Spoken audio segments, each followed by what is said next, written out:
नमस्कार दोस्तों, आज हम एक ऐसे विषय के बारे में बात करेंगे जो इम्पोर्टेंट तो बहुत है लेकिन अक्सर चर्चा में कम रहता है। भारत के डिफरेंट स्टेट्स में डेट टू जीडीपी रेशियो और इसके इफेक्ट।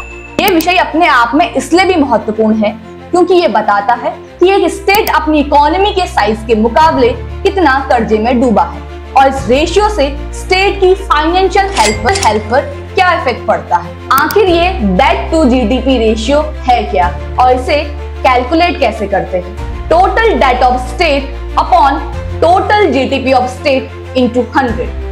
इस फॉर्मूले से हम total debt to GDP ratio का परसेंटेज निकाल सकते हैं। आइए इस एग्जांपल से समझते हैं। अगर किसी स्टेट की इकोनॉमी 100 करोड़ है और उसके ऊपर 60 करोड़ का कर्जा है तो उसका डेट टू जीडीपी रेशियो 60% होगा। ये रेशियो हमें ये बताता है कि एक स्टेट ने अपनी इनकम के हिसाब से कितना बर्डन ले रखा है और जितना ही ये रेशियो हाई होता है उतना ही वो स्टेट फाइनेंशियली वीक होता है। करेंटली इंडिया का total debt to GDP ratio 81% है। तो आइए जानते हैं लेटेस्ट डेटा के अकॉर्डिंग इंडिया के स्टेट्स का डेट टू जीडीपी रेशियो आखिर है क्या। तो सबसे पहले स्टार्ट करते हैं लो डेट रेशियो वाले स्टेट्स से। कर्नाटका 24.9%, महाराष्ट्र 18.4%, गुजरात 15.3%, ओडिशा 12.7%। वहीं दूसरी ओर जम्मू कश्मीर 51%, अरुणाचल प्रदेश 45.9%, पंजाब 44.5%, हिमाचल प्रदेश 40.5%, वेस्ट बंगाल 38% एंड बिहार 37% के साथ हाई डेट रेशियो की लिस्ट में शामिल है। इसका मतलब ये स्टेट अपनी इकोनॉमी के कंपैरिजन में ज्यादा कर्जा ले चुके हैं। कुछ स्टेट्स ने अपनी फाइनेंशियल हेल्थ में करेक्शन भी किए हैं। जैसे 2025 में आए आंकड़ों के अकॉर्डिंग गुजरात का डेट टू जीडीपी रेशियो लगभग 17.9% है जो बाकी स्टेट्स के कंपैरिजन में कम है। एक government health report fiscal health index 2025 में ये देखा गया है कि डेट इंडेक्स स्टेट की टोटल फाइनेंशियल स्टेज को इंडिकेट करने के लिए एक इम्पोर्टेंट फैक्टर है। ओडिशा ने इस इंडेक्स में अच्छा परफॉर्म किया है क्योंकि उसने अपने डेट प्रोफाइल को बैलेंस किया हुआ है। रिपोर्ट्स की माने तो 2015 से 2025 तक स्टेट्स का टोटल डेट लगभग 3 गुना बढ़ चुका है। इस बढ़ते हुए डेट रेशियो की वजह से स्टेट्स को कुछ नेगेटिव इफेक्ट का सामना भी करना पड़ रहा है, जैसे कि इंटरेस्ट का बर्डन। आखिर जितना ज्यादा डेट उतना ही ज्यादा इंटरेस्ट। इसका मतलब रेवेन्यू का एक बड़ा हिस्सा सिर्फ इंटरेस्ट में चला जाता है। डेट ट्रैप का रिस्क। अगर पुराने लोन चुकाने के लिए नया लोन लेना पड़ रहा है तो स्टेट डेट ट्रैप में फंस चुका है। डेवलपमेंट में कमी। रोड, एजुकेशन, हेल्थ पे खर्चा कम हो जाता है क्योंकि पैसा लोन और इंटरेस्ट चुकाने में खर्च हो जाता है। क्रेडिट रेटिंग गिरना। अगर रेशियो हाई है तो लेंडर सोचेंगे कि स्टेट रिस्की है और वो स्टेट्स को लोन कॉस्टली ही दे पाएंगे। High demand.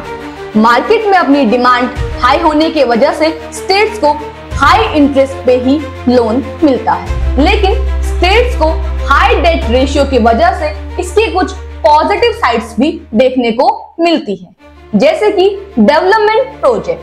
अगर लोन से रोड, स्कूल और हॉस्पिटल्स बनाए जाएं तो फ्यूचर में स्टेट्स को इससे इनकम आएगी।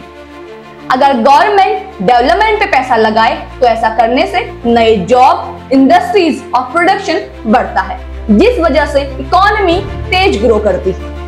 करेक्शन का मौका। अगर हाई डेट की वजह से स्टेट डिसिप्लिन में आते हैं तो खर्चा कंट्रोल होता है और टैक्स सिस्टम इंप्रूव करते हैं। इंडिया के कुछ ऐसे स्टेट्स हैं जहां पे हमें डेट रेशियो का पॉजिटिव और नेगेटिव दोनों इंपैक्ट आपको देखने को मिलते हैं। तो आइए कुछ केस स्टडीज के थ्रू स्टेट्स में इस रेशियो के हाई और लो होने के पीछे की वजह को समझने की कोशिश करते हैं। Punjab debt ratio 44.5%। यहाँ पे सब्सिडी और एग्रीकल्चर कॉस्ट की ज्यादा होने की वजह से खर्चा ज्यादा होता है, लेकिन रेवेन्यू उतना नहीं बढ़ पाता, इसलिए यहाँ की डेट काफी हाई है। ओडिशा डेट रेशियो सिर्फ 12.7%। इस स्टेट में माइनिंग रेवेन्यू, कंट्रोल स्पेंडिंग और डिसिप्लिन की वजह से ये स्टेट फाइनेंशियली स्ट्रॉन्ग है। Gujarat debt ratio 17.9%। यहाँ पे smart fiscal policy, revenue growth और इंडस्ट्रियल बेस की वजह से स्टेट का डेट रेशियो कम है। इसके अलावा जम्मू कश्मीर और अरुणाचल प्रदेश जैसे स्टेट्स जहां उनका डेट रेशियो 45 से 51% तक है। इन स्टेट्स का इकोनॉमिक बेस छोटा है, जिस वजह से रेवेन्यू कम होता है, इसलिए यहाँ डेट रेशियो हमें ज्यादा देखने को मिलता है। कुछ ऐसे इंपॉर्टेंट स्टेप्स जो स्टेट्स को लेने जरूरी हैं ताकि वो अपने हाई डेट रेशियो को कम कर पाएं और फ्यूचर में अपने आप को स्टेबल कर पाएं। रेवेन्यू बढ़ाकर स्टेट्स को अपना टैक्स कलेक्शन इंप्रूव करना होगा और साथ ही जीएसटी शेयर सही से लेने होंगे। एक्सपेंडिचर कंट्रोल स्टेट्स को अपनी अननेसेसरी सब्सिडीज को कम करना होगा और टारगेटेड वेलफेयर स्कीम्स को लाना होगा। फोकस ऑन कैपेक्स पैसा फालतू प्रोजेक्ट पे ना बर्बाद करके एक लॉन्ग टर्म प्रोजेक्ट पर लगाना होगा जिससे इनकम जनरेट हो। डेट मैनेजमेंट हाई इंटरेस्ट वाले लोन को छोड़कर नए चीप इंटरेस्ट वाले लोन को लेना होगा। और सबसे ज्यादा इंपॉर्टेंट है कि स्टेट्स को FRBM या फिस्कल रूल प्रॉपरली फॉलो करना होगा। इन स्टेप्स को फॉलो करके आने वाले समय में स्टेट्स अपने हाई डेट रेशियो को काफी हद तक कम कर सकते हैं। हम एक स्टेट के डेट टू जीडीपी रेशियो को उस स्टेट की हेल्थ की तरह समझ सकते हैं, जिसमें अगर लो रेशियो तो फाइनेंशियल हेल्थ अच्छी, हाई रेशियो तो बर्डन ज्यादा और फ्यूचर रिस्क। अगर हम संपूर्ण भारत की बात करें तो कुछ स्टेट्स जैसे ओडिशा, गुजरात और महाराष्ट्र ने अपने डेट को कंट्रोल में रखा है, वहीं दूसरी ओर पंजाब, जम्मू कश्मीर जैसे स्टेट्स हाई डेट रेशियो में फंसे हुए हैं। लेकिन अगर state smart policy, tax reform और ग्रोथ ओरिएंटेड इन्वेस्टमेंट करें तो वो अपने डेट को कंट्रोल में कर सकते हैं। अगर आपको हमारी ये वीडियो इंफॉर्मेटिव लगी है तो हमारी वीडियो को ज्यादा से ज्यादा लाइक, शेयर एंड हमारे चैनल को सब्सक्राइब करना ना भूलें।